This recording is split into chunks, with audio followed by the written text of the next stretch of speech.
नमस्कार प्रणाम, आप सबके स्वागत बटे दुबे वाली भाजी यूट्यूब चैनल पे। आज कुछ भी समझ में नहीं आया कि का सुनाई का शेयर करी, तो छोटा सा रोमांटिक गाना थोड़ा सा शेयर करता नहीं।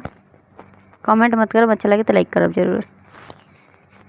तो दिन भर चढ़ल रहता इहे नासा, अब तो देहिया के बिगड़ता दासा। दिन भर चढ़ल रहता इहे नासा, अब तो देहिया के बिगड़ता दशा।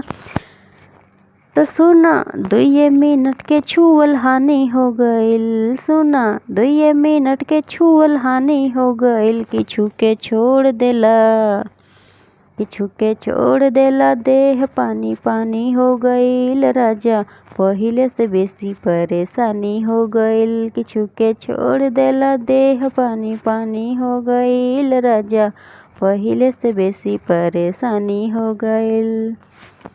फ्रेंड्स, कभी कभी समझ में ना आला कि का शेयर करी, का सुनाई, का शेयर करी। बस छोटा सा गीत ऐसे ही शेयर कर लेनी है इंटरटेनमेंट खातिर, ठीक। कोई गंदा कमेंट ना, कोई फालतू कमेंट ना।